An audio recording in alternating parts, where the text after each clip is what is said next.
더 간략하게 설명을 더 드리겠습니다.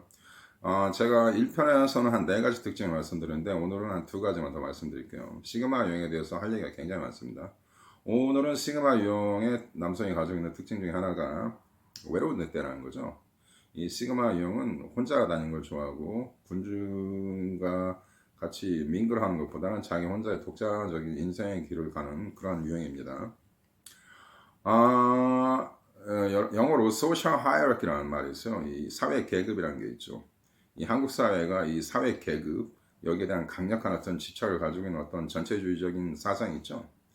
즉 성공적인 사람이 되고 어떤 그 사회의 틀에서 가장 위에 올라가야 한다라는 어떤 강박관념 그런 한국 사회에 굉장히 많죠. 거기에서 떨어지면 낙오자로 인정받고 사회적으로 배격을 받고 무시당하고 뭐 그런 게 있죠. 뭐 어느 사회든지 다 그렇습니다. 자본주의 사회에서는 한국 사회는 그게 특징이 그게 특별히 그런 게 굉장히 많죠.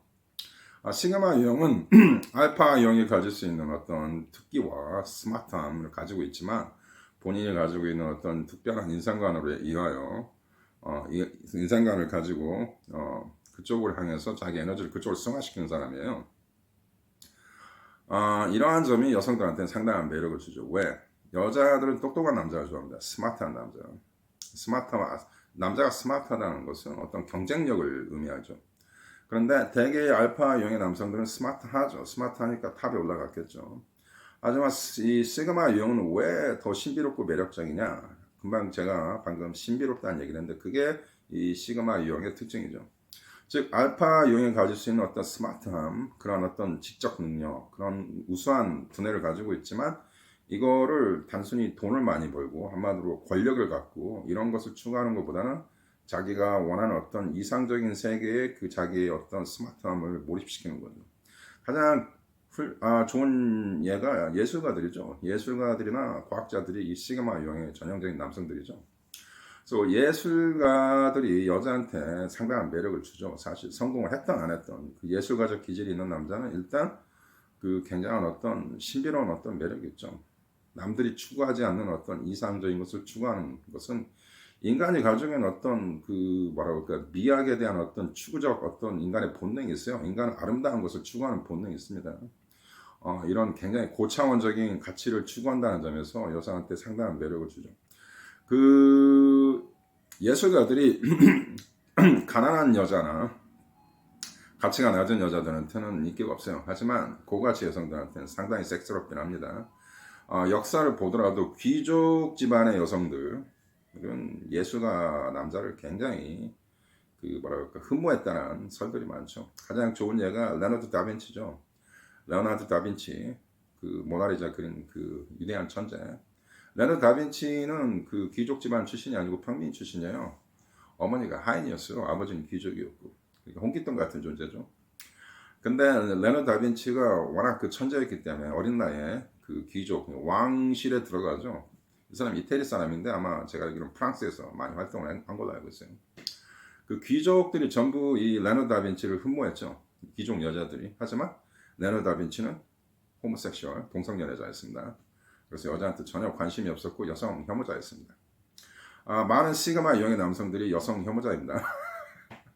그리고 제임스 본드, 여러분이 아시는 제임스 본드도 원래는 그 이안 플레이밍의 그 소설을 보면 제임스 본드는 여성 혐오주의자라고 나와 있어요. 근데 수많은 여자와 섹스를 하죠.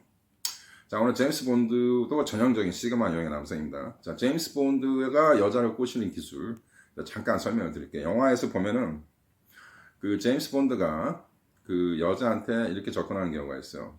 차를 가지고 여자한테 집에까지 태워다 드릴까요? 이렇게 제임스 본드가 어프로치를 합니다. 이렇게 여자가 거절을 하죠. 근데 제임스 본드는 거기서 당황을 하지 않고 그러면 술 한잔 할까요? 뭐 이런 식으로 두 번째로 나가죠. 이게 굉장히 이펙트가 있어요. 그러니까 여러분이 콜드 어프로치 여자한테 직접 가서 대화를 해서 여자를 이렇게 유혹을 할 때 속된 얘기로 언제나 자신감 있고 웃으면서 얘기하는 게 굉장히 중요합니다. 변태같이 웃지 말고 변태같이 웃으라는 얘기가 아니고 자기가 자기 자신에 대한 어떤 자신감에서 나오는 어떤 당당한 웃음이죠. 그러니까 나는 너 정도는 충분히 내가 할 수 있어. 그리고 내가 너한테 거절당해도 나는 아무렇지도 않다. 이런 당당하고 강인한 자신감의 어떤 웃음이죠. 그러면서 여자한테 일단 이렇게 하세요. 여러분한테 여자한테 식사 한번 하시겠습니다. 하시겠습니까? 하면 여자가 거절을 하잖아요. 그때 당황하거나 뭐 화를 내거나 그러면 끝난 거예요. 그렇게 하면 안 되고 그래도 계속 웃으면서 그러면 차 한잔 어떨까요? 이렇게 두 번째로 이렇게 나간다는 거죠. 이론이 그렇습니다. 그런 식으로 두 번째 물어봤을 때 여자가 거절하기가 좀 힘든 경우가 있어요.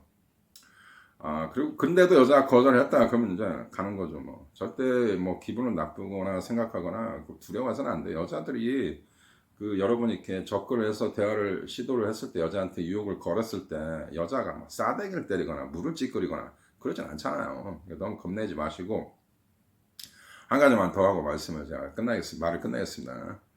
그리고 그 한 가지 팁 뭐냐, 여러분이 만약 여자와 소개팅을 하거나 대화를 할 때 행동을 하실 때 천천히 하시는 게 좋아요. 천천히. 너무 천천히 하면 표가 나니까. 만약에 당신이 뭐 식당에서 밥을 먹고 있는데 친구가 당신을 불렀어. 너 영수야! 이렇게 불렀어. 그러면 빨리 이렇게 쳐다보지 말고 천천히. 그리고 웨이터도 부를 때도 손바닥을 이렇게 보여주면서 부르세요. 이렇게. 천천히. 이렇게.